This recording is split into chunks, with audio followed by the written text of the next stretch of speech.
Let me tell you about the show's newest sponsor, Juniper Mountain Coffee. You can check them out at junipermountaintradingpost.com and check out everything that they sell. I really like what they say on their website. And guys, if you are a coffee connoisseur like me, this here American company that's not run by a bunch of wokesters might be worth checking out for you.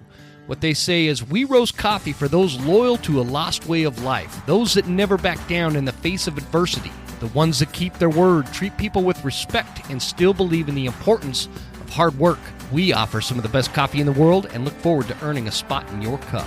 And they have definitely earned a spot in my cup. Whether you like light roast, dark roast, ground already, or not ground, you just want to order it fresh. And they even have those little pod things for those of you that just make one cup at a time. I drink too much coffee for that, so I don't do that. And they also have a cold brew. But it's a great company, great story. You guys are going to dig these guys. Check them out at junipermountaintradingpost.com. Let them know the Western Huntsman sent you. This is that time of year when it's really time to turn up the heat on your scouting. We're going through summer. Season's going to be here before you know it. And I don't care if you're going after mule deer, whitetail, the mighty wapiti, whatever it is. Scouting is imperative, and it makes it much easier when you use trail cameras where they are allowed. And let me tell you something. I like trail cameras that are easy to use, functional, and have good quality pictures. That brings us to SpyPoint. SpyPoint trail cameras. You can check them out at spypoint.com. And it doesn't matter if you're looking to do one of the cell cams, like the Flex X or the Flex G36 or the LM2. They have some great deals on their website. Like right now, if you check them out, they've got some clearance cameras going on the cell cams. You can also get a cell link that attaches to any regular cell camera and will transmit pictures right to your phone. The other trail cameras, if you're way out in the backcountry and don't have phone service out there, the Force Pro S and the Force Pro are my go-to cameras. I absolutely love them. If you guys saw the pictures from this last bear season, they were really high-quality pictures, and they were all done with that Force Pro camera. So check it out, guys, at spypoint.com, and let them know the Western Huntsman sent ya. All right, guys, dig in, especially if you're in Washington. You're going to like this one. There exists a threat, from anti-hunting groups to politicians trying to give our land away, and we won't stand for it. Those vast western landscapes provide the space for our wildlife to thrive and a place for hunters and anglers to fuel the fire that sparks their soul. In this show, we share our love of hunting, fishing, and conservation. Here, we provide the foundation to meet these threats through passion and the grit of the American outdoorsman. Welcome to the Western Huntsman Podcast.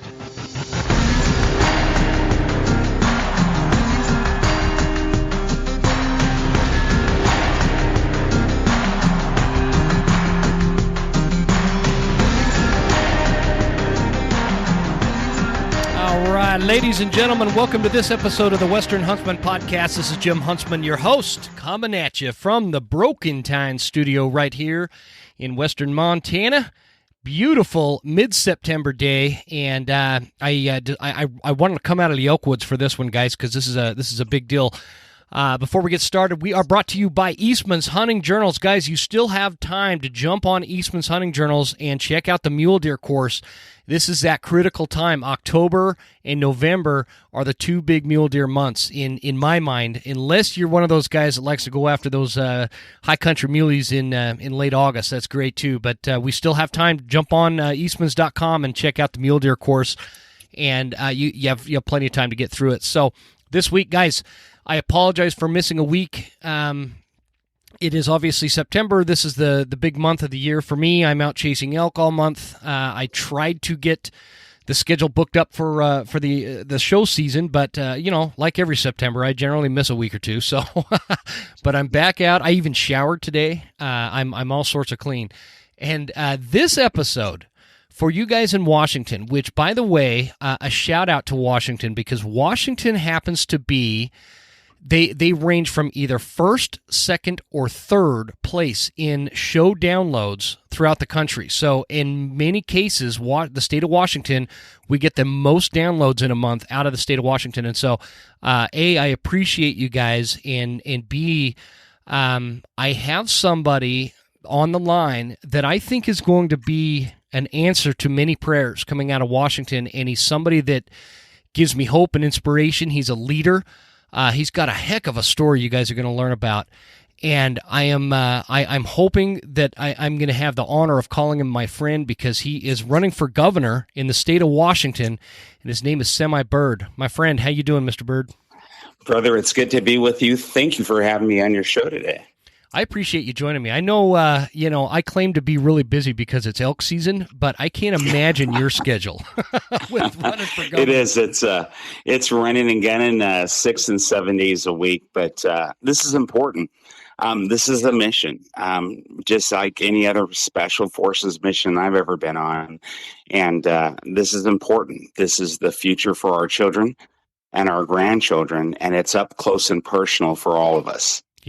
Yeah, for sure. And man, what a hurdle you guys have to jump in the state of Washington with a lot of this. And so hopefully we can dig into some of that, but I'm really excited about you. I'm really excited about your candidacy. I've seen a lot of support you've shown for hunting, the hunters and anglers of the state of Washington. And there's a big knot to untangle in the state of Washington, and we'll get into that. But before we do that, give us a little bit about your background. Like, who is Semi Bird, and how'd you get to where you're at now? So it's a long story, but I'll try to make it quick. I'm that kid that was born into poverty. I started out pre-civil rights in one of the toughest areas, East Oakland, California. 1961, born to a single mom with 7 children. And my mother was an amazing, strong woman. And she raised me to have faith. She raised me to be accountable. She raised me not to be a victim. And I know the reason she raised me to be resilient was so that I would be capable of overcoming adversity, capable of navigating the challenges that life throws at all of us, regardless of race, creed, or color, or religion, because all Americans have tough times. All human beings have tough times in their lives. And that's what parents do. You want your children to be equipped to navigate the hardships of life. And my mother did it. And she knew what we were dealing with back in the day. And so she raised me not to be a victim. She raised me to be accountable. And so she moved us to Seattle, Washington when I was 7. I was raised in Seattle, Washington. We were a poor family, but Mom kept working hard, and slowly but surely we moved up above that poverty line just slightly, so to get us off of food stamps and welfare, because she knew that that was no way for any family or any American to live. And she just kept pushing on. And, I struggled in school, K through 11, dropped out of high school after getting terrible grades throughout, joined the Marine Corps because they had the best looking uniforms. So Semper Fi to all the devil dogs out there listening. Hey, I want to make a point of that real quick, Mr. Bird. There is something about the uniform, and that is one of the reasons why I too joined the Marines. I felt like they had the best uniforms, and I was going to get all the girls because of this uniform. You can't deny it. And I'm going to shortcut ahead because, 16 years later, I went into Army Special Forces after 9/11 and became a Green Beret, right? And here it is, combat, and you're tip of the spear. And my team would say, "Would you please shut up about the Marine Corps? For goodness sake, sure, a Green Beret, less than the 1%." And I just got to give it to the Corps, man. When they, I was going to say raise us, when they make us into Marines, they don't mess around. But I did. I served 2 enlistments. Got in trouble like some of us do, but navigated it, right? Mm-hmm. And without reading into it, got my rank back a little bit and got my honorable discharge, my good conduct medal, sea service deployment, a couple Westpacks in there, and expeditionary.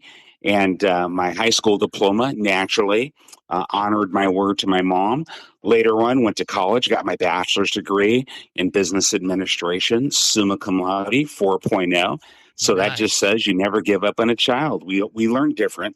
It turns out I was a little bored in school and socially, I was picked on a little bit, and I'm not going to say maybe I didn't ask for some of that because maybe I had a chip on my shoulder. It's been a long time, and I don't remember, and I don't need to, but you just keep moving forward. And went to college, graduate school to get my graduate degree in human resource development at Villanova University, and accomplished that 3.74, finishing up my PhD in organizational psychology. I just have to finish my research. So that's America, Wow, right? that's impressive. Well, blessed, blessed. That's You just keep impressive. moving I don't forward. think just to put it into perspective with how you were born. Which, by the way, we America needs more moms like yours. And to go from that to serving our country for that many years, I mean, going from that to college and 4.0, I'll tell you, I don't think I've ever, between high school and college, ever received a 4.0. And I'm just not that smart. I work hard, but not that smart. And so that's really impressive. And now you're working on your PhD. That's fantastic, man. Jim, thank you. No, I got obsessed in my undergraduate with grades. And again, I think it's because I struggled so much. But when I realized if I studied hard and I worked hard, I could do it. And then I became obsessed with it. And so nothing came easy. Nothing was given, such as life, right? Everything earned.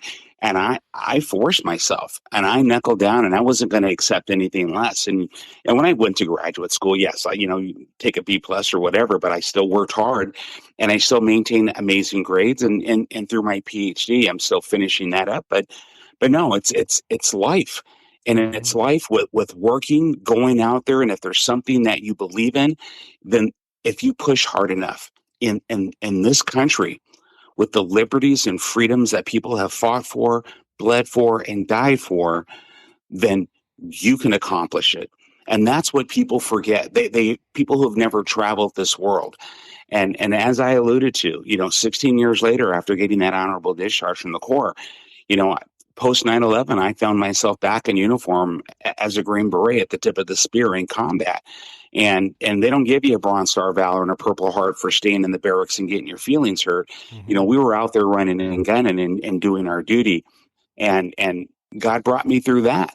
And I went into Special Forces Intelligence, worked with some amazing, amazing professionals, from being on an A team through working with SOCOM and what we call TSOCs, but Theater Special Operations Commands. Got to get language training. So for 2 different foreign languages, in Spanish and Mandarin Chinese, I got to travel the world. I got to, again, work with some amazing agencies. And so I've been very blessed. And then I left active duty, went into the National Guard. I'm proud to be a citizen soldier, retired, 24 years total service, Corps and, Army, and then National Guard, proud of my service. And was going to go to the agency, but we got pregnant with my youngest, and I was honored to get a job with the United States Department of Energy. I worked my way up from a GS nothing to a GS 14 out of 15, became a federal director of organizational development, later a director of training and leadership development, and taught at WSU, Washington State University. And then I got my own business going as a professional development consultant, helping other corporations function and perform effectively and efficiently, and training leaders how to be better leaders.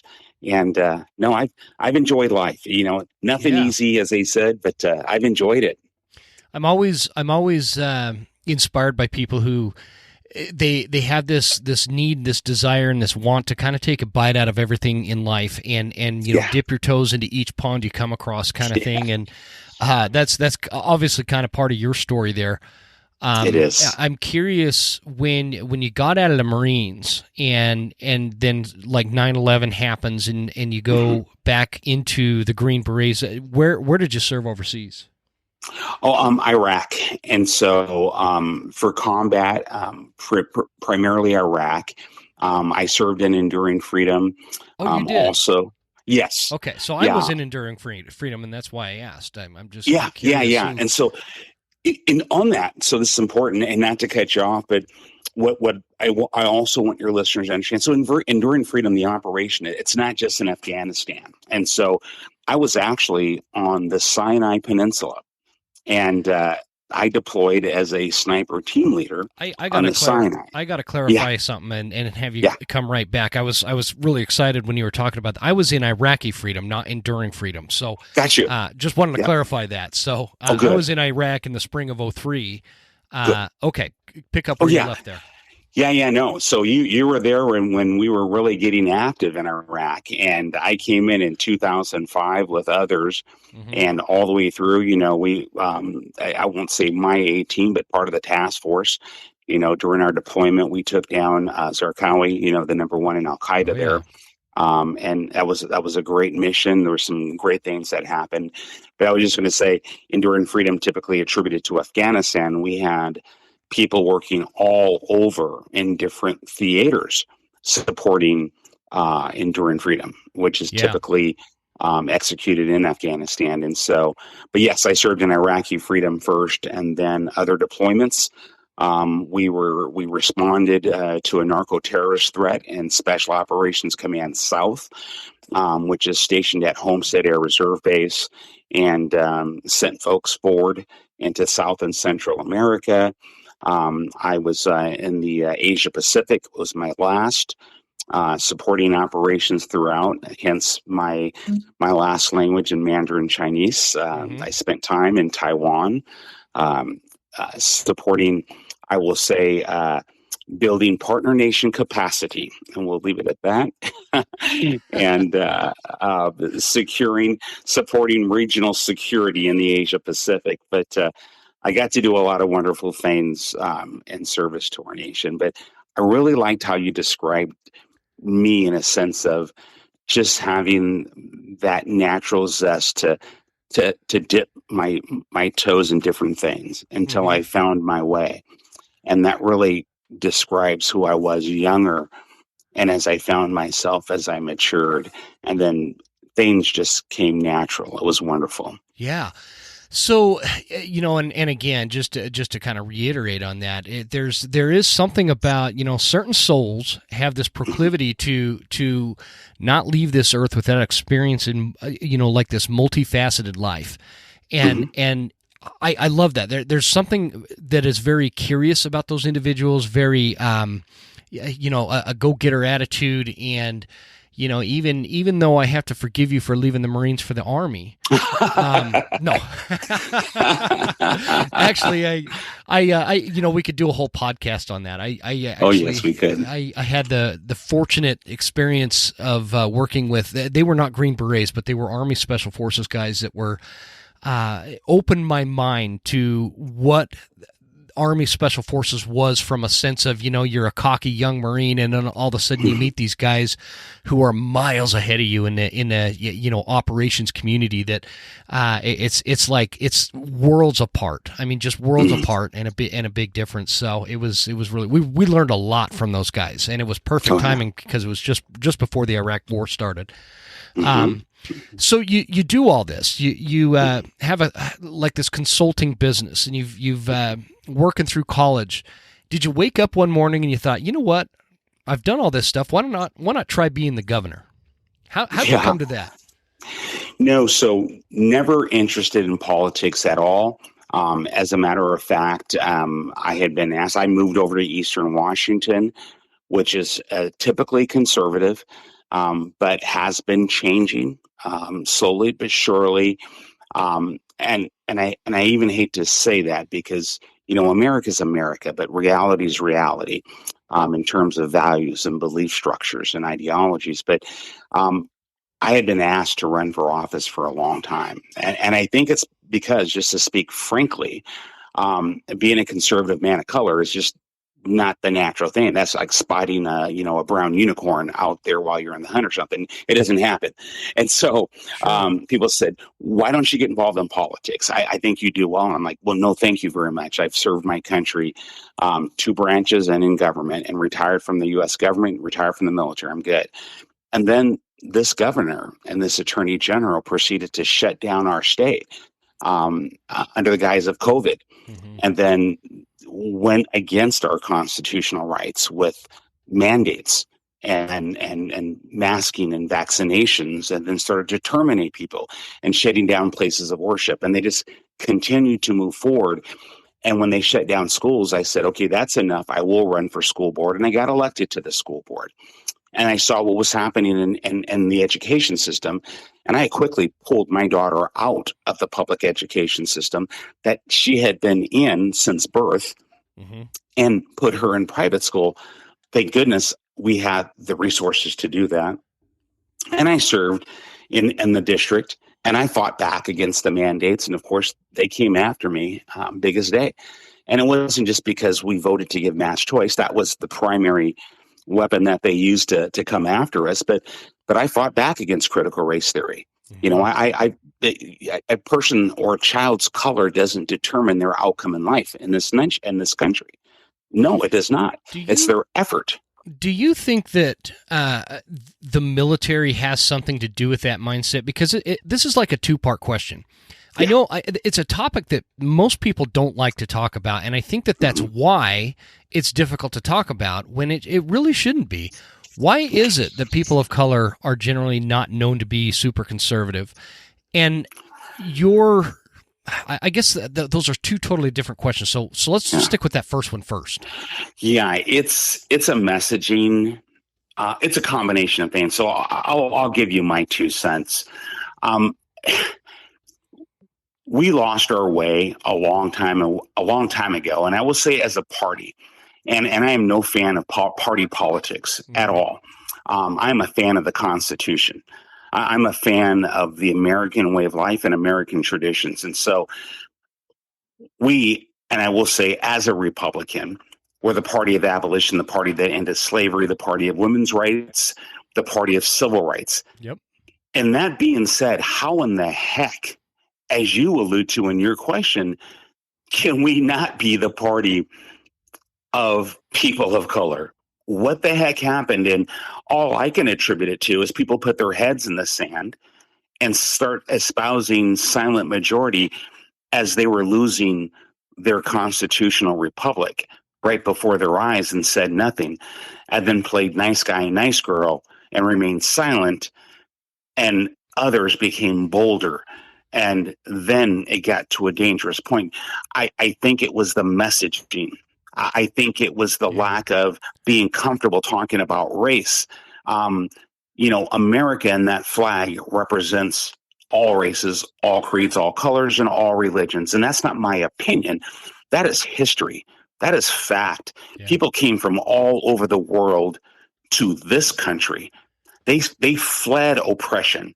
And I can quote you that plaque on the pedestal of the Statue of Liberty. Send me your poor, your tired, your huddled masses. I could quote that because there was nothing on that plaque about entitled Caucasian, Anglo. No, It was anybody and everybody. Come here and you will be safe. You can practice your religion. You can make a new way. You can find your way in life free.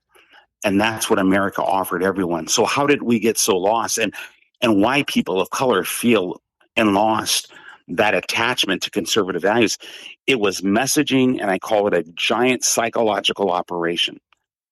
And now we live in what I also call a progressive plantation, to which we now have modern day racism, to where we're teaching children, black and brown, that there's something wrong with them, that their color makes them the victim. In a country to which black and brown people are shareholders by birth, like any other American. Again, a black American, a white American, an Asian American, a Hispanic American, we share one commonality by birth or by naturalization, and that is American. Yeah. And I get preachy. I'm sorry. I get emotional. It's such a great point that you bring up too. I think that if more people within the context of like historical data, historical truth, it just vexes me sometimes that the Democrat Party has this thing where they think they have a hold on minority or Yes. whatever classification they have a tendency to classify everybody, and everybody's going to fall within a tribe, and they're very tribal that way. And I think that the Republican Party is somewhat to blame from the extent of they've been afraid to talk about it, and afraid because I think that it's just more of a. I do believe that the Republican Party has had the tendency to just be a little bit more colorblind and not worry about it. And it's created this opportunity for the Democrat, the actual literal party of the Ku Klux Klan. They literally fought a war in advocacy for slavery, and so a lot of people can argue that point. The Civil War wasn't about slavery. No, it was. The Civil War wouldn't have happened without slavery. So don't tell me that. But they fought a war to advocate for slavery, where 750,000 people died within this country. And what they did though is they took this messaging and they started like spinning what happened and B, what they're going to do for you. Yes. You know what I mean? And a lot of people kind of fell for this, I am a victim. I need the protection of the government. And all this is not to say that racism doesn't exist. I've seen it. I've experienced it. Racism does exist.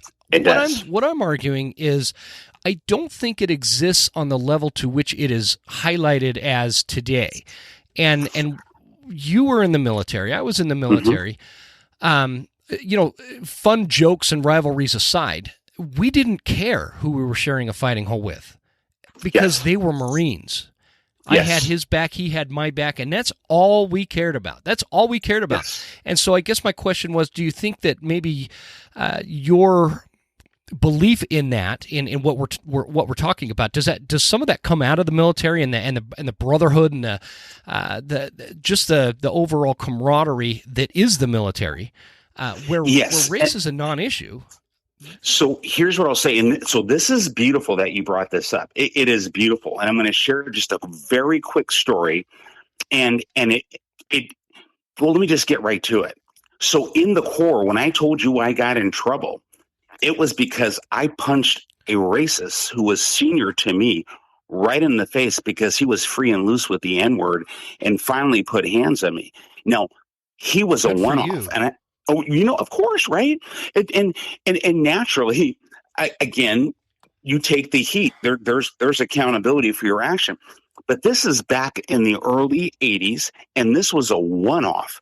And you hear in my voice, and you can, through audio, you can feel my heart and love for my Corps. It did not dissuade me from my love of the Corps because this one individual was a unique one-off and remnant of, as you alluded to, that very small minority of ignorant individuals. Mm-hmm. The only time I ever had an incident. But to your point, moving forward, and even before that one individual, never. Back in my day, we used to say light green, dark green Marines, but we were always green, right? Yeah. And that's how it was. That was how, that too. Oh, absolutely. Because we, as I joke, we were raised as Marines. We were groomed as Marines to understand and acknowledge our commonality that we were all green, right? And even in moving forward into the Army and in the Special Forces, it never came up. Never. And for a fact, as you say, and someone who's been on the receiving end, as I said, I look at my wall and I see, my service at the tip of the spear. And I will tell you, when bullets are flying and your belly button is trying to drive itself through the asphalt in a street in Baghdad, and people are returning fire, you don't care. And having served on a team and served with others, we never cared what your color was, your politics, your religion. We did not. We loved and respected each other as brothers and sisters. Now, on an A team, we're all men, but we loved each other as brothers. Yep. And there was and we always said, you're either on the team or you're not, which meant we were a family. We gave our lives for one another. And I promise you, and I'm sure your listeners can hear me through audio, there's no equivocation on that. So no, Jim, you're 100% right. Yes, the military has helped me and validated, better yet, validated how I was raised, not to be a victim. Exactly. You're not letting some political party define you, because you're an independent man that is destined to create your own destiny. And that's what I really like about you.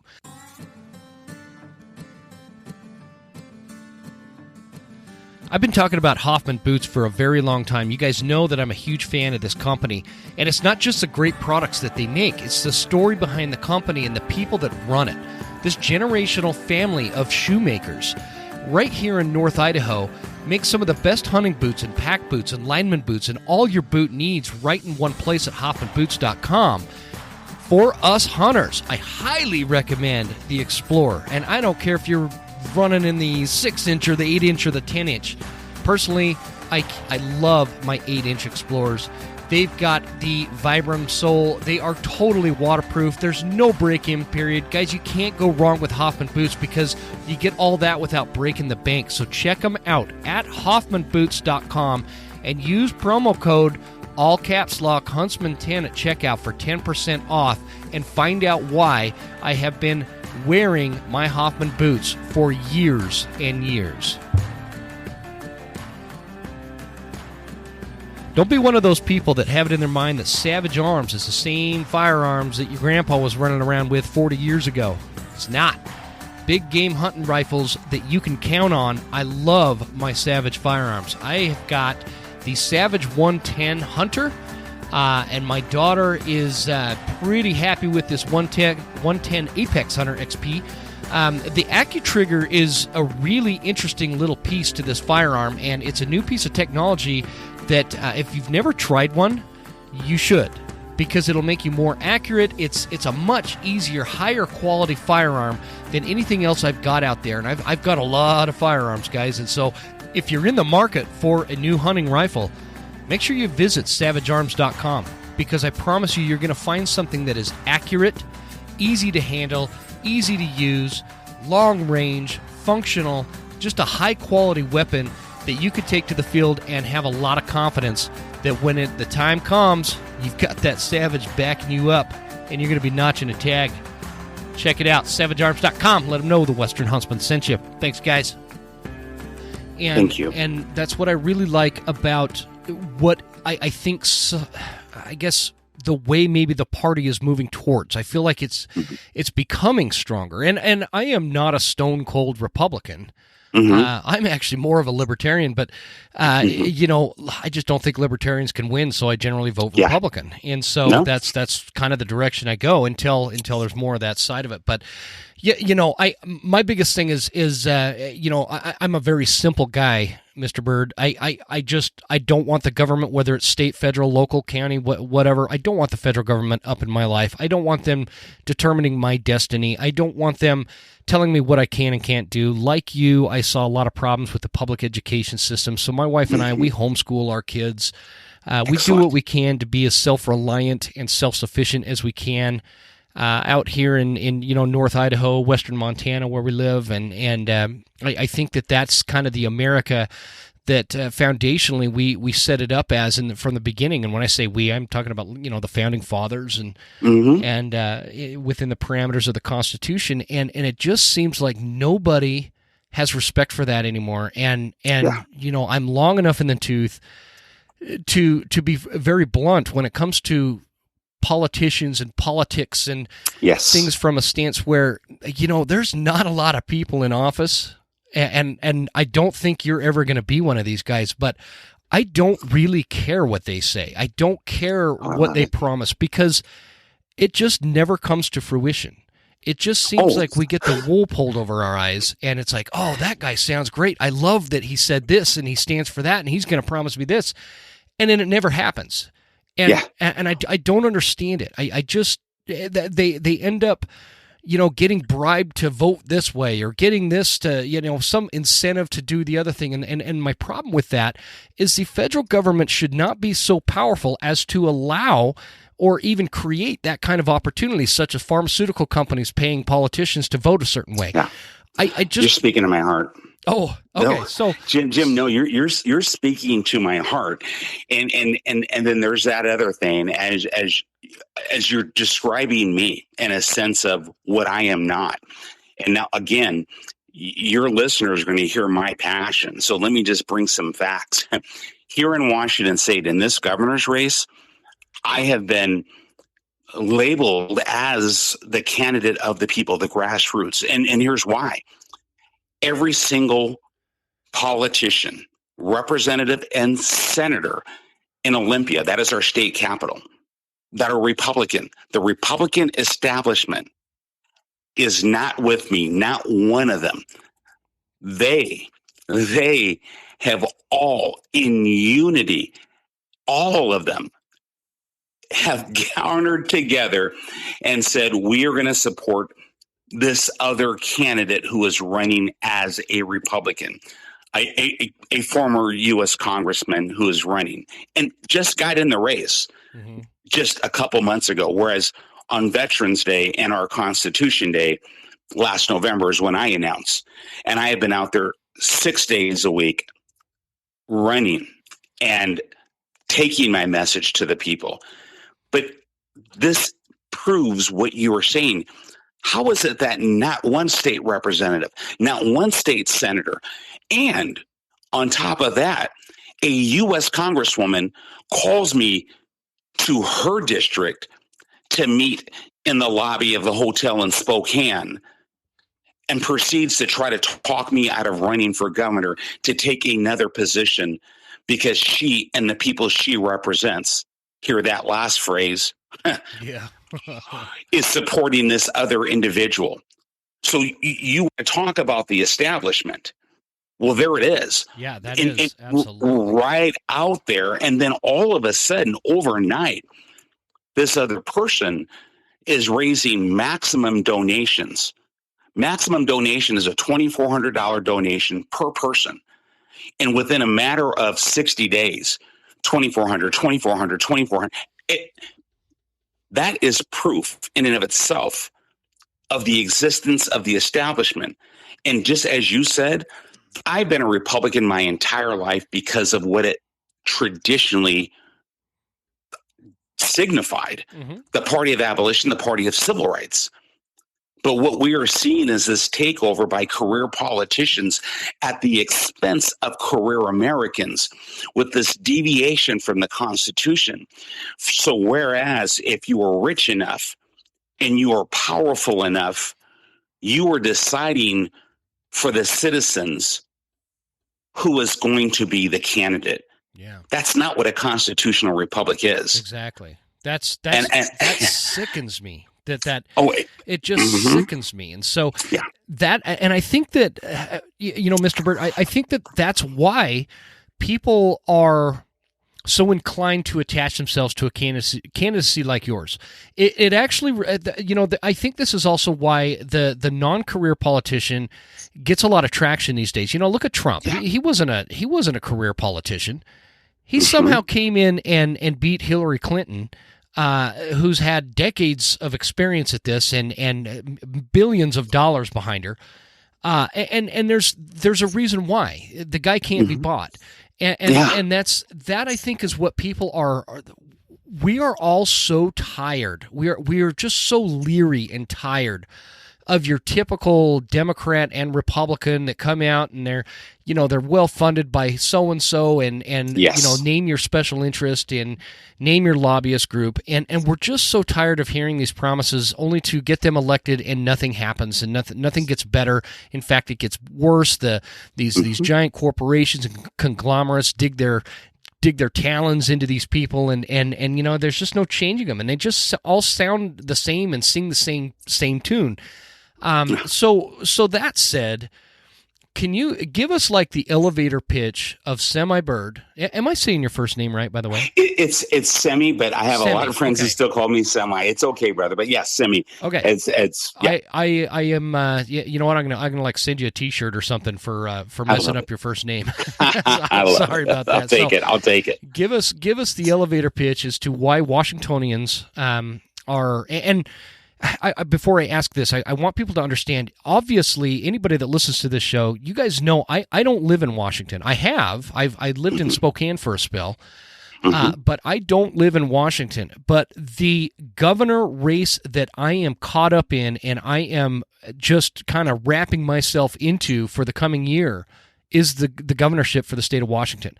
And if you listen to our episodes from last winter, this is again to the listeners, you'll understand why. We're going to get to this, but we haven't got there yet to the hunting and fishing side of it. But so that said, it's not like I am a stakeholder in the state of Washington, but I want to do what I can to get Sammy Byrd to the point in which there is a lot of viability and feasibility with getting you elected governor.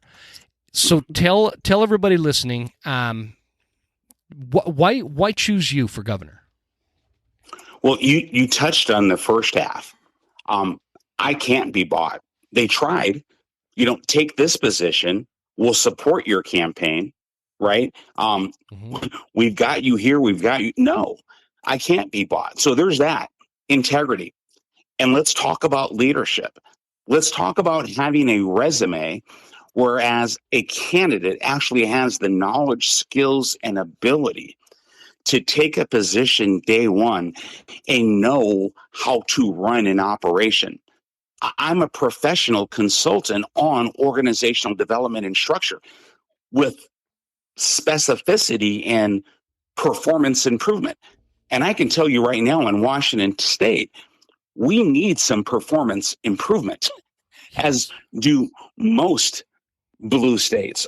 And I will say day one, and as I have already stated, we're going to call for a third-party audit of all state programs and all state offices, not to target anybody, but to find out, how are we spending our money? How are we performing? What are those key performance indicators that you're using to measure performance, right? Or are we pouring more money at the same failed policies and procedures? So there's that, actually putting someone in the position who can actually create value for the citizens they serve. And then there's that word, serve. In a constitutional republic, I don't work for myself, and the citizens I serve certainly don't work for me. I work for them. Just like the Constitution is not put in place to protect the government, it's put in place to protect the governed, in which all power resides.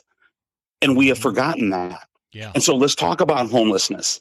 I've written a solution with action to take care of the homelessness problem in Washington State, to which we are wasting billions of dollars, and it's only getting worse. We have a lawlessness problem where we have laws that restrict and hamstring our law enforcement professionals from doing their jobs. We are literally incentivizing heroin and fentanyl abuse and giving a green light pathway to dealers to come in and create a battlefield in our streets. We have out of control addiction problems with 3 cartels operating in Washington State, and no one is doing a darn thing about it. I've got a solution with action on law and order, to which we're going to hold judges and prosecutors who are not doing their job and enforcing the rule of law. No more letting criminals take advantage of law-abiding citizens. Every citizen deserves justice and deserves safety and security for themselves and their children and their families. And we could talk about economic prosperity and growth when we are taxing seniors out of their homes, when we are making up taxes in Washington State. An income tax is illegal according to our Constitution. But this administration makes up an income tax, calls it an excise tax. And the Supreme Court of this state supports it. Apparently, they did not take the time to read their own Constitution. And the Supreme Court's job is to interpret the Constitution, not support the governor that appoints them. And so we have a problem in this state. It's a lack of leadership. It's a lack of integrity of action, solutions with action. And I could talk about mental health. I know I'm going past that elevator speech, But the problems we face right here are so deep, Jim. They We are. are we're running out of time, and what I'm proposing, it has nothing to do with politics.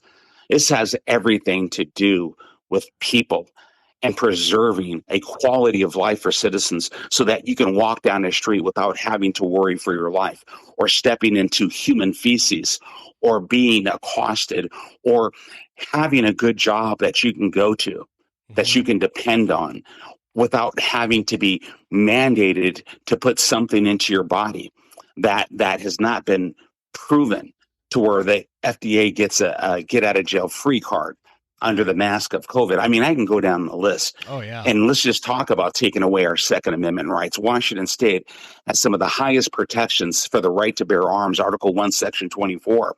And that has been abused by this administration.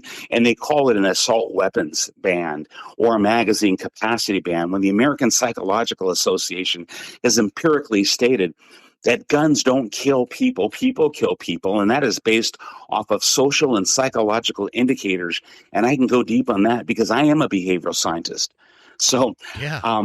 So much to say. You'd be perfect for that, actually. Oh, my friend, I will tell you, they're stepping on our constitutional rights. And again, the Constitution is for all citizens, regardless of political affiliation, race, creed, or color, or religion. The Constitution is for we, the people. And this will only be fixed by the actions, courage of we, the people. And whether you live in Washington State, Idaho, or Utah, and I'm so glad and proud of you, my friend, for stepping up and recognizing, because you know what I know. Yeah. That it's only a matter of time. I've already told my friends who are running towards the border, running into Utah, in Idaho for safety, because it's still somewhat safe there. And what I'm telling them is it's a matter of time.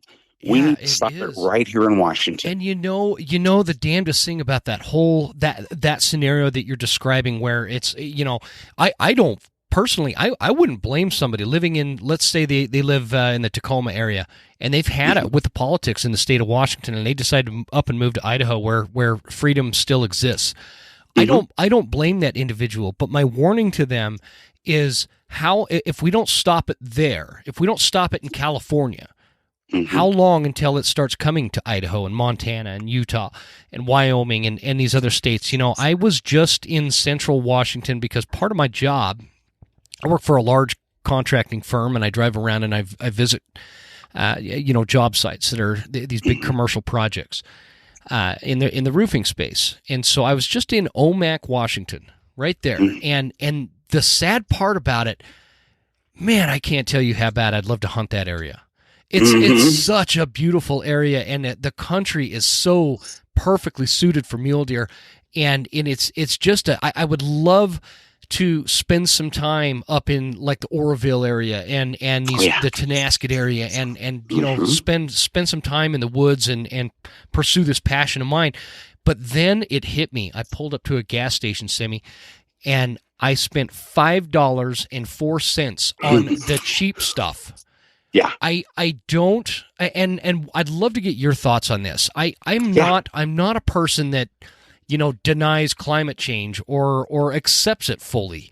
I'm kind of in between, where I know that climate change exists, but what I'm lacking is the evidence as to why and what's taking place. So I don't believe that the government should be taxing citizens to try to take care of climate change, because that's not going to change anything. And so it drives me crazy when states like Washington use climate change as an excuse to legislate and tax everybody to death. How do you respond? And that's to that? well said. No, that's well said, because again, and for your listeners, so you were talking about Okanagan County, which it is beautiful, and I'm gonna go over to your border, and I'm gonna talk about Pend Oreille County for a minute, right? Mm-hmm. So I hit all those small towns in Pend Oreille County and cross over to Stevens County, a little bit more inland, but in Pend Oreille County, you can go up north from Spokane, and you can go right across the street, literally, into Idaho, right? Yep. And pay $3 something per gallon. Yeah. Versus $5. And what we're talking about is simply the climate commitment Act, aka cap and trade, to which this governor and this legislation of Washington State, under the guise of climate change has brought forth this law that says to any oil producing company, we are going to penalize you. If you produce 25,000 tons of carbon in your product, we are going to make you pay hundreds of thousands of dollars for that. And yes, and there's a limit to that. And so now you also have to bid for permits just to continue to have an avenue to sell your product. And so that is costing them so much.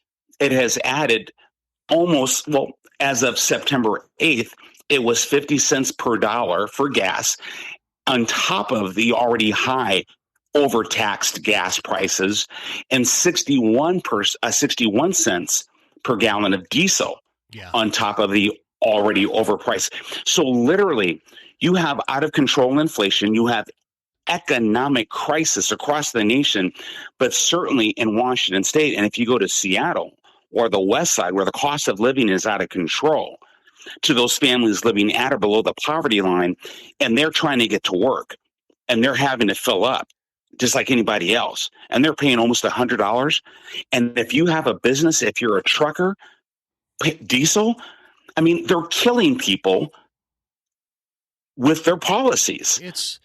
I don't understand how, especially somewhere like Washington, over in Western Washington, I don't understand how those tables never turn politically and they keep voting for these Democrats. Because to the point that you just made, you know, for the example that I used where I filled up, it was $5.04 for regular unleaded gas. Now, that does not come out of my personal pocketbook because I'm in a company truck and I use a company gas card. But where does that come from? So let's say I'm doing a bid for a public school in Okanagan County or something. All these I serve a lot of school districts in the state of Washington. Where does that what happens when I have to fill up and it's $100 to fill my truck up 3 times to get to one roof to look at to get a price together and put it out to bid? So that money gets passed down because then you have to take into account all the cruise trucks, all the diesel it takes to get those roofing materials on site. This is all elevating the entirety of the cost. I mean, you're talking, well, I'll put it into perspective. I've been doing this a long time. For an elementary school to replace a roof in the state of Washington is 35% more right now than it was 2 years ago or 3 years ago. And there's just really no reason for it. And to sit there and accuse climate change on all of this there is just no evidence to back that up. And the money that you're taking to address that is not actually going anywhere to address or reducing climate change. So what are you talking about? And why do people keep falling for these liberals that shove this down their throats? And they keep voting for this same stuff. I don't understand how people can keep doing that. My friend, it comes down to messaging, because to your point, just real quick for common sense, because that is why we're so successful at the grassroots level. As we said, the establishment bringing all their money and all, so they're going to appeal to that elite class, but the real down to earth everyday citizen going to work, trying to put food on the table, take care of their family, I'm bringing the common sense. And the common sense is simply this. When we were talking about climate change the other day on the West Side, and someone asked me a question, I gave them an example like this.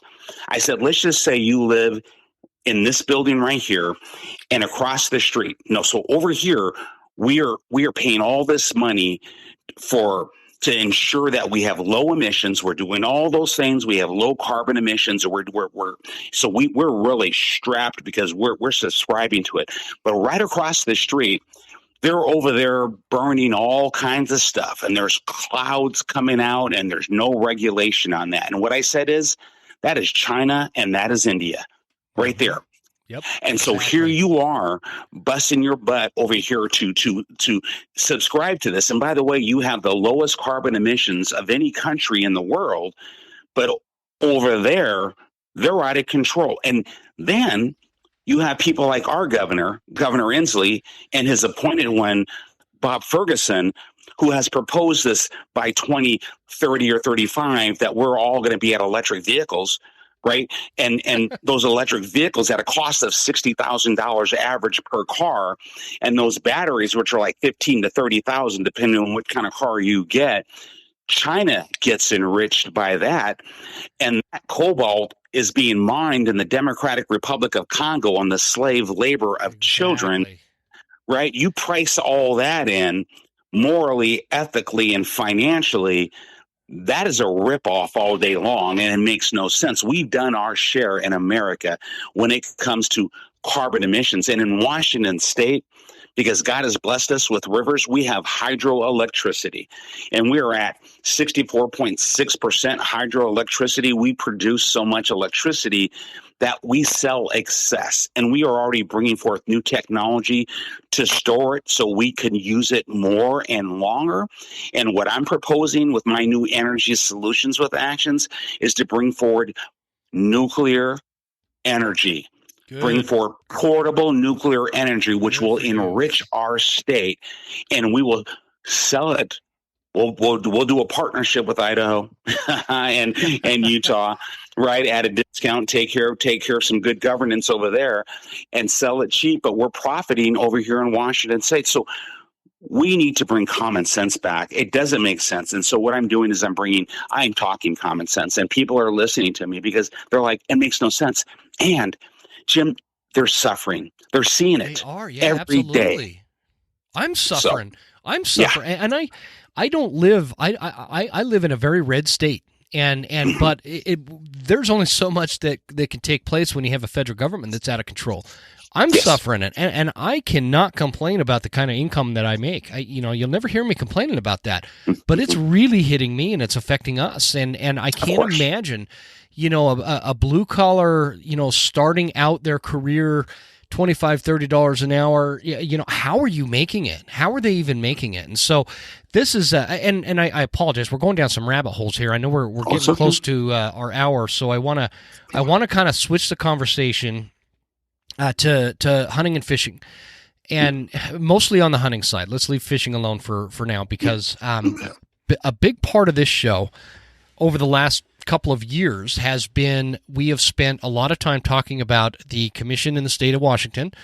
This is headed up by people like Lorna Smith, who are illegally serving on the commission, and there are a lot of issues where they say that they're going to bring science back to wildlife management, but they're doing the exact opposite, and instead they're making wildlife management decisions based in emotion and hyperbole, and taking money from these animal activist groups such as Center for Biological Diversity and Humane Society of the United States. So thus far, Washington hunters have lost their spring bear season, which the true offense to that, Semi, is it was such an insignificant season. It was a draw-only hunt, and I don't remember how many tags there were given, but roughly 150 to 200 bears were taken, mostly boar, and so to take this season and act like they're doing some conservation good out of that is a total falsehood. And I heard one of the commissioners on a podcast say, I know some people were upset about losing spring bear. Let me break it down to you. It's not about people being upset about losing spring bear. You are infringing on a very good, very well proven through decades since the early 1970s of a very effective wildlife management tool through spring bear hunting. Yes. So don't talk to me about how people are just, maybe upset about losing a season. That's ridiculous. That's a ridiculous thing to say. Go ahead. It's their mindset. And so what we know to be true, and this just happens to be something I'm aware of, because, and it actually started out academically. And it was because a friend of mine brought this to my attention. This is some years ago. So well before, again, where I'm at now in terms of political office and this mission. But I wrote on the North American model for wildlife conservation. And that goes back to the beginning of our nation, right? Yeah. And those pillars, right? I think there's like 7 pillars, or tenets of, and The so Seven Sisters. Yep. Yep. there you go. And I'm speaking off the top of my head, so I correct me if I'm wrong, but it starts with that we have a natural right to hunt and to fish. But then we corrected ourselves from the very first to the second when we put the restriction on commercial, and we just continue to grow. And now we're at this point where we have the predators and we have the prey. And we have advanced as a society in such a way as we have occupied nature and territory to which we have already changed the ecosystem just by our presence, our natural presence. And so that North American model has been scientifically proven to be effective, to which when you talk about the spring bear hunt, that is a tool in and of itself to regulate and to control. Absolutely. Proven. And so what we're seeing in Eastern Washington, and you've probably heard, we're seeing wildlife predators encroach into towns. Oh yeah, absolutely. And doing damage, harming citizens and cattle and pets, because they took that away. And believe it or not, I mean, we had requests just at the last meeting. I'm going to be testifying in Olympia at the next one next month, because I am. You walk your talk. That's just how I roll. And so I'll be in Olympia next month, letting people know that there's change coming because the governor appoints the commissioners. Yes. Right. Yes. And this governor supports the North American model for wildlife conservation and understands that those controls by that model protects. And I understand there is no greater steward of our waters and our hunting grounds and our wildlife than generations of hunters and anglers. Those are the greatest stewards ever. When you talk about the stewards of the land and the wildlife, yes, the only true stakeholder there is really are hunters, because a stakeholder is somebody that has a stake in the outcome of the good or bad of that species, or a stakeholder has a personal stake in the financial outcome of a company. For example, when you look at the tangible the tangible results that come out of hunting season, we get a freezer full of meat, we get the memory, we get that primal instinct to be fulfilled through adventure on the mountain in the wild. Only hunters experience that, not bird watchers, not hikers, and I'm not saying they can't go out and enjoy it, but the true stakeholder in hunting. And so I can't remember what her name was, but she said that hunters are not the big stakeholder in the state of Washington, one of the commission members. And she said that hunters need to, I can't remember how she put it. My buddy, he owns Black River Taxidermy out there in Eastern Washington, Joel Swecker. I think you've met him recently at an event. Good man. Yes. Yeah, and heck of a taxidermist, by the way. Yes. He told me who she or what her name was and what the exact words were. Now they're evading me, but essentially it was something along the lines that hunters should be worried because there are at least 3 members of the current Washington Wildlife Commission that are essentially, you can't just label them as such, but there is a lot of evidence to support the fact that these folks are anti-hunting activists. They have that mentality to what is called preservation versus conservation, and there's a big difference in this idea that in today's society, with everything that we've developed between freeways and trains and rail lines and airports and cities and urbanized areas and taking away winter ranges and taking away normal habitats, to think that animals can just manage themselves is it's lunacy. It's a ludicrous mindset to have. We have to have this management. And so I think a governor going into the state of Washington really needs to be cognizant of that and understand that, we were talking about how, like just the Okanagan County earlier, there are tons of area in the state of Washington I would love to go hunt. I would love to have the opportunity to go hunt that. And the sad part about it is how Washington is managed through, they're threatening to make elk hunting a draw system. They're threatening to take away cougar and bear altogether from the hunting season. And I think you as a governor going in there and understanding, like they did that in California where you were born. They took away mountain lion hunting, and now the state spends thousands upon thousands of dollars hiring professional hunters to go in and strategically remove these mountain lions. Why? When hunters will pay for that, they'll do that, and the state will generate revenue. Absolutely. Wolf issues, especially in eastern Washington. You've got wolves coming in by the hundreds from the Idaho side, and they're killing livestock, hurting farmers and ranchers.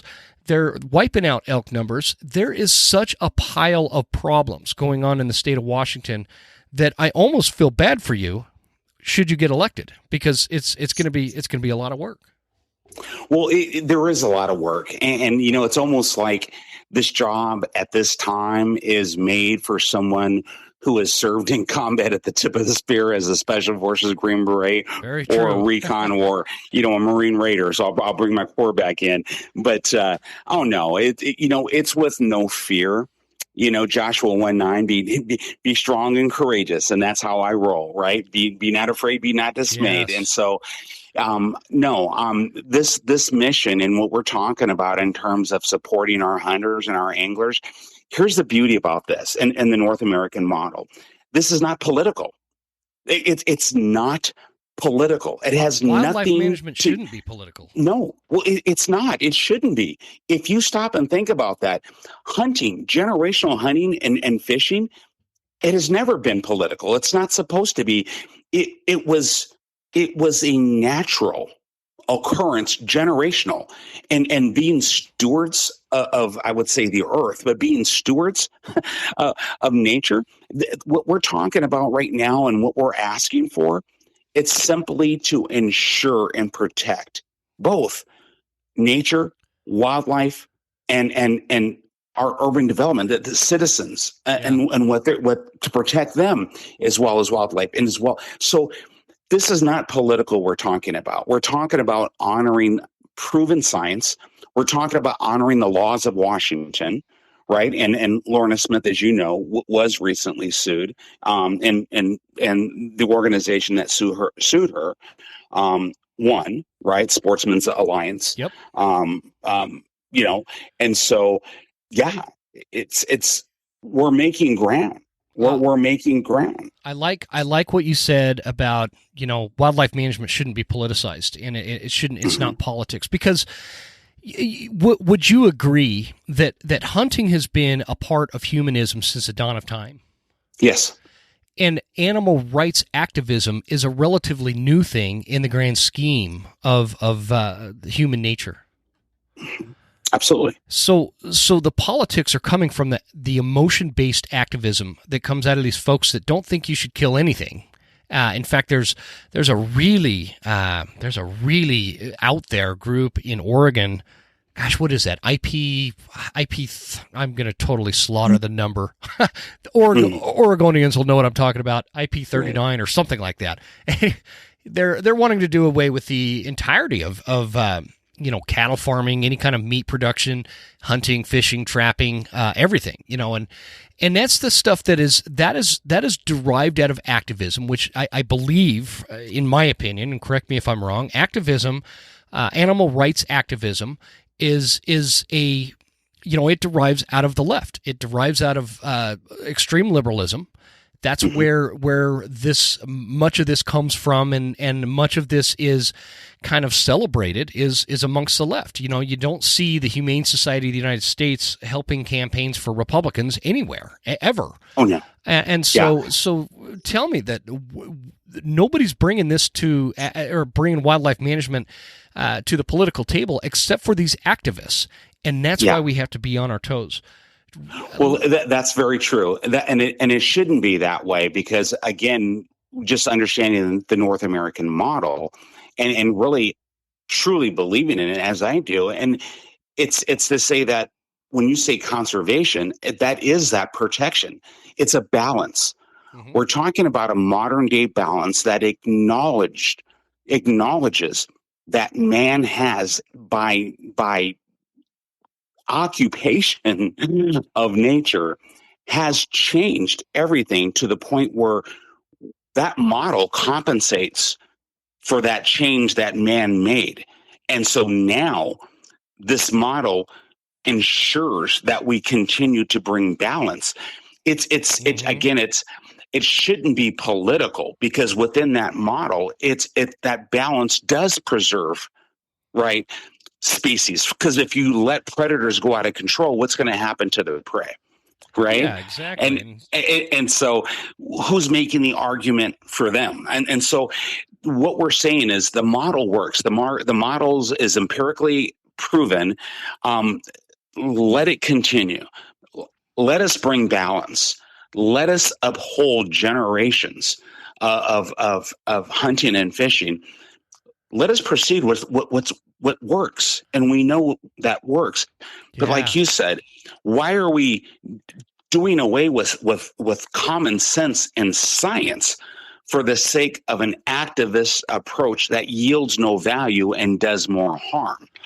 Well, and so they're not bringing anything to the table. And as governor of Washington State, I am taking a stand against it because it's wrong, and because I'm taking a stand for the true science and for those generations of amazing stewards to protect and to preserve those traditions of Washington State, to ensure that balance and the protections, true protections here in Washington State. I'm glad to hear you say that. And I always kind of, and we're getting close. We're going to wrap this up here pretty quick here. Are you okay for a couple minutes? I'm enjoying this, brother. You take as much time as you need. Me too. I really am. I'm enjoying this conversation. But, I love the topic of the North American model of wildlife conservation, because the key word is conservation, and the root of that is conserve. Conserve, like remember in the Marines when, and I'm sure they did this while you were in, but they'd get really mad if you got heat stroke and had a full canteen, right? Oh, yes. Right? That was a big deal. You were to conserve water, but not preserve it, meaning conserve means you drink a little water. You drink some water. And if you get sick from not enough water, you're in big trouble in the Marine Corps, because you didn't drink your water. So that's conservation. You're conserving for the future. Preservation means that you're not drinking any water. You're preserving that for out there. And what happens? You get dehydrated and probably die.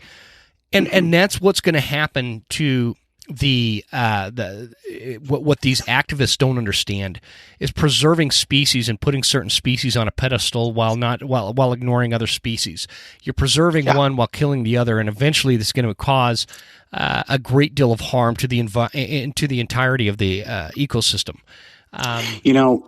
Here's something. I'm sorry to interrupt, but as I'm listening to you, and I love listening to what you're saying, and my mind was so drilled into what you're saying, and here's what this comes down to, and I'm going to digress just a little.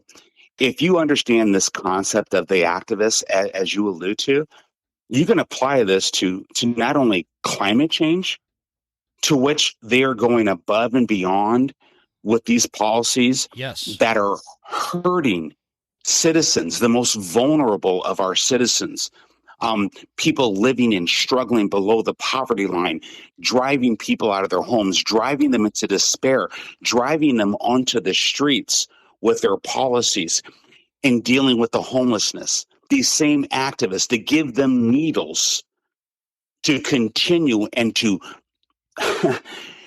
support that slow death of addiction, to give them what they call a safe space to shoot up. That is like giving them a quiet place and a bullet and a gun to shoot themselves. It's crazy. But that's what activists get you, that they bring this activist approach that does more harm than good.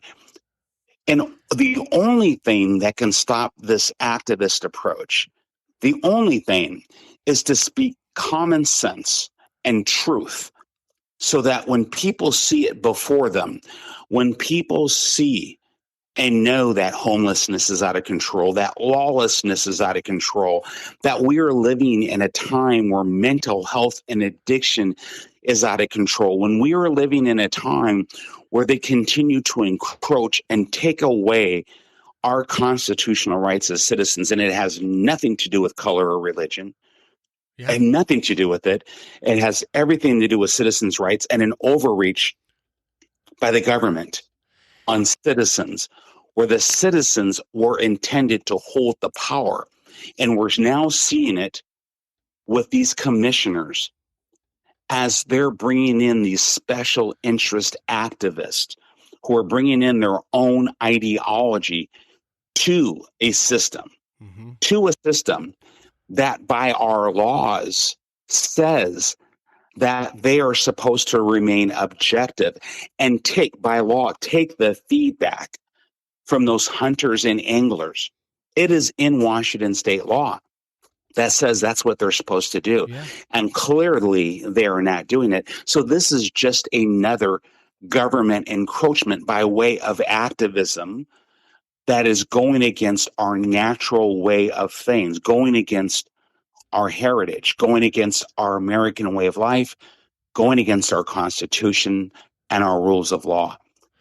We are standing against that. I hope that listeners are really paying attention to what you're saying, and I hope that they are really keying in on the phrase common sense, because I think a lot of times, we hear people say, "Oh, we're going to bring common sense back," but it's such a term that is like, I don't want to say it's overused. I think that it's used in places in which people kind of have glazed eyes and don't really focus in on what that phrase means, because there is no common sense in animal activism. There's just not. It's not based in reality.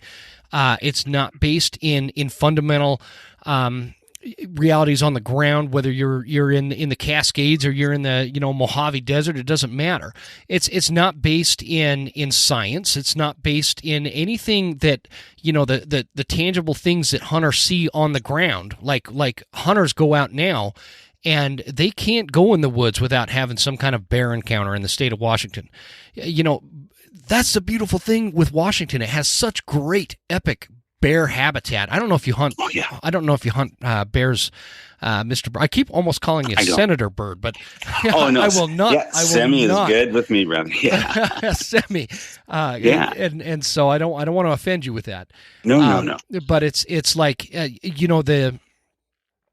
if you I don't know, again, I don't know if you hunt bears or not. If you ever want to hunt a bear, you come and see me in either Idaho or Montana. We'll go out and make it happen. But Washington has such great habitat for bears. It's so perfectly suited for black bears, and to think that, and it's also the population is so robust and healthy, and it does so well there.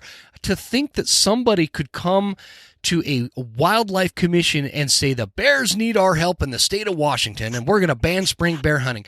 To me, when you think of the term common sense, that there is no common sense in that. I'm sorry, there's just not. So I guess one question for you would be, would you be open to the idea of, because I don't think Washington has this, but would you be open to the idea of passing a constitutional amendment giving Washingtonians the right to hunt? Oh, absolutely. It's already implied. Well, certainly it is in the North American model. Yes, I think it's the very first tenet. So yes, I would. Okay. I would, because, and again, in that amendment, it would probably need to mention the North American model of wildlife conservation. Absolutely. Because that gives the balance. It's all about the balances, because before, like I said, from when it started, when it was introduced, and things got out of control with commercial hunting, and then they had to adjust that, and they said, we're not doing that, right? And so it has been fine-tuned to perfection to grow with human growth. Yes, I would support that. And again, always, because the Constitution and power is inherent in the people. That's Article 1, Section 1 of the Washington State Constitution. Power is inherent in the people, and government derives its just powers by the consent of the governed, right? Exactly. And it's our job to protect and to maintain individual rights. So again, while the establishment elected officials forgot who they work for, I will not. And so something like that, once it clears the citizens, and I think it would, because again, if you think about it, it would. I mean, how many Democrats and independents hunt just like Republicans hunt? It's non-political. It's non-political. It's just the right thing to do to support it. And I can guarantee you, if it was doing damage, we wouldn't be talking about it. Oh, exactly, and that's the kicker that these animal activist groups and their bizarre group of not offerings, but their value sets. Let's put it that way. Their bizarre group of value sets. What they're always up against is the fact that the North American model of wildlife conservation is by far the most successful system of wildlife management on the planet in the history, period. And so it is. To put it into a nutshell, it makes hunters the stakeholder, in which hunters are the ones that are incentivized by good, strong wildlife populations because of the tangible meat, trophies, everything else that you get. And I always hate to use the word trophy, but let's face it, it's a part of it. So these are the tangible results that hunters get out of being good stewards of the land and maintaining these wildlife populations. So I've got one more question for you. Yes. Okay. So this question is going to kind of come from my own personal ignorance of how, various governments and levels of government work. Mm-hmm. But you've got these commissioners in the state of Washington, and I know that once they are appointed, they are, confirmed through the state Senate, and then they have a certain term that they carry out. Mm-hmm. Is there an avenue as governor to remove such offensive commissioners who you feel may not be living up to what they should be as a wildlife manager for the state of Washington? I don't know if that exists. It's just a legitimate question from my end. So they serve 6-year terms, and they are appointed by the governor. Yes. And so if commissions are appointed by the governor, suffices to say the new governor will have an opportunity to make course correction with those commissioners who are not adhering to the law. And certainly that last statement that I made, not adhering to the law, must have consequences. Right now, we had commissioners serving that had not gone through Senate confirmation. I'm not sure if you were aware of that. Yes, I know. That's part of the Sportsmen's Alliance lawsuit. Yes. And so, and then we also had the previous one, commissioners serving dual public positions, right? Yep. And so, no, certainly I will utilize the law and the extent of my authority to ensure that we have the right balance in accordance with the law representing our hunters and anglers on the commission as per the law. Yeah. So we have an imbalance right now and needs to be made right, lawfully made right. And then that's where the governor's executive power of appointment comes in. So yes, I will. And I will utilize our law to make it happen. Well, Mr. Bird, here's what I'm going to kind of wrap this up with. I have never really endorsed anybody, nor do I think my endorsement holds a lot of value. But take it as you will. You'd be the first political candidate that I'll ever endorse right here on the show, and you've got it 110%. And I think that I want to do whatever I can from my end, here with the platform of the Western Huntsman, whatever I can to help see this candidacy through to the governorship. So, how can listeners help you get there? Oh, brother, first and foremost, thank you so much for your endorsement. I accept it humbly. And thank you. From one devil dog to another, I'm taking this and right to my heart and running with it. I'm gonna tell everybody. So let's go in public with this one because it means something to me. Yeah. No, I do, and I got to say thank you for that. And before I go on, well, thank you. I also want to say, as you know, I was at an event the other day in Arlington, Washington, and it was hunters and anglers and some amazing people. And I don't want to throw some names out there because we don't want to make it political or get people in trouble. But these individuals, I mean, and I did not care what their party affiliation was. I didn't care. And I think you and I are very much aligned. We subscribe to the Constitution and to doing what's right. Yep. Above all else. And but the way they treated me and their hearts and the nature of who they were as folks, I was at home there, and it was a beautiful thing with beautiful people. And so my mind was already, and my heart was already dedicated to this cause. I was already going to testify. And so I'm committed to this. And all I would ask, and answering to your question, is that your listeners, if they would go to our website, BIRD, BIRD4FOR governor.com, birdforgovernor.com. Marines and Green Berets don't like to ask for money, but the establishment, they already have that money just coming to them. We are going to win this thing because of we the people who understand common sense and doing the right thing. If your supporters will give what they can from their hearts for someone who will stand by them and do the right thing and never forget who he works for and who he serves, then we will win. I need their support. I need their donations. And your endorsement is a huge step in the right direction. And I'm grateful to all of the above. Again, what happens in Washington, we are setting the precedent so that we protect civil liberties, not just in Washington, but in Idaho and surrounding areas. We need to bring common sense to this region and protect our American way of life. And this is what we're talking about today.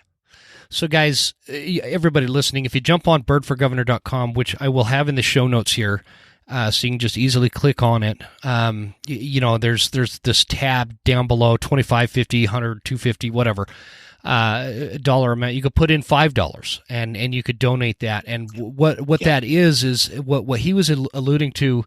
Nobody likes to ask for money, but this is a political campaign in a very large state with a very well-funded liberal anti-hunting organization that he's up against, to include some people from his own party. And so it's really important. And so also from now through Halloween, if you get on the Western Huntsman podcast, again, I've made this plea before, folks. Do not go to the westernhuntsman.com. Go to the westernhuntsmanpodcast.com. I cannot for the life of me figure out how to get rid of this other website. So any tech gurus want to help me. I've even had Eastman's helping me work on it, and it's still sitting out there. So anyway, go to the westernhuntsmanpodcast.com, and if you buy a T-shirt or whatever swag item you have there, I'm going to take all of the profit from that and donate it to future Governor Byrd's campaign here. So, so you've got two options to do that. If you want a Western Huntsman shirt or whatever, we're going to donate all that. The shirt costs me, I don't know, they're like $8 to have made, and I think we sell them for $15. So whatever's left, we're what it costs to make us, the $8 or whatever, we're going to send it to you. So Jim, you're awesome. So you're everybody, awesome, hopefully you can. We need to get this ball rolling, and we've had. I mean, this, Mr. Byrd, it has been a headache after headache after headache in the state of Washington when it comes to hunting and fishing in this commission. So I'm just hoping, I'm praying that we can get it there. I know it's a big hurdle. I hope that Washingtonians that have been voting the other direction for a long time have had enough of what the norm has been, and they see the light and going with your candidacy and giving you their vote. I'm getting tongue tied here, so anything we're doing it. No, we're doing it, and as I tell my my supporters and my friends and everyone that'll listen, in 2024, with We the People's support, standing strong together, we're going to give Olympia the bird. I love and it, that's man. what we're about. That's a great line. I love it. I support you even more now. Oh, I love it. Jim, thank you, brother, and I wish you all the best, and we'll talk soon. We're going to stay in touch, so yeah, let's God do bless, it. brother, and thank you. Anything I could do, you just hit me up, and I'd love to get you back on the show, and good luck, and we'll just keep rolling forward, brother. Have a good one. All right, I'm here for you. All right, take care. We'll talk soon. Sounds good. Thank you. Thank you, my friend. Bye-bye. Bye-bye. You made it. That's the end of the episode. Thank you so much for tuning in. Please make sure you're following us on Instagram at The Western Huntsman and write us a good review at Apple Podcasts. Thanks, guys. See you next time. Stay Western, and I'll see you on